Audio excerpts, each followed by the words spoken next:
বল বৎস, আমার সব নষ্ট হয়ে গেছে। কি নষ্ট হয়েছে তোর পুত্র আমার? বল চপ। বল। গার্লফ্রেন্ড ছেড়ে চলে গেছে, আমি সাকসেস কি করে হবো বলো? বাচ্চা, তোর এইটুকুন ব্যাপারে লেগে তুই এত চিন্তা করছিস?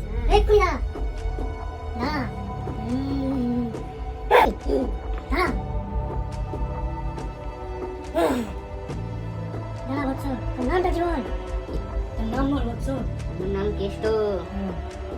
আমার জেমিনিকে বলছি, সব ঠিক করবে জেমিনি মাতা। আমাদের কেষ্টর বিয়ে হচ্ছে না। কি বললি বৎস? বিয়ে হয়নি তোর? গার্লফ্রেন্ড ছেড়ে চলে গেছে।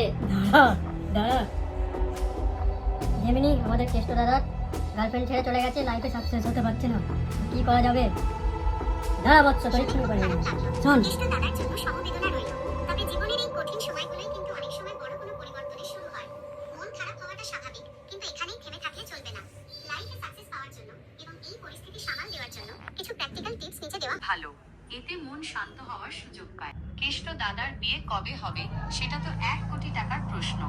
তবে বর্তমান পরিস্থিতি বিচার করে জ্যোতিষী না হলেও কয়েকটা আন্দাজ করা যায়। 1. মন ও ক্যারিয়ারের মিলন। আপনি যেহেতু বললেন তিনি লাইফে সাকসেস পাচ্ছেন না, তাই আগে ওনার ফোকাস হওয়া উচিত নিজের ক্যারিয়ার দাঁড় করানো। কারণ পকেটে জোর থাকলে বিয়ের ফুল ফুটতে বেশি সময় লাগে না। যা বাচ্চা, তুই লাইফে সব কিছু পেয়ে গেছিস, সাকসেস হয়ে যাবি বাচ্চা। তোকে জেমিনি মাতা বলেছে, তুই এবার যেতে পারিস।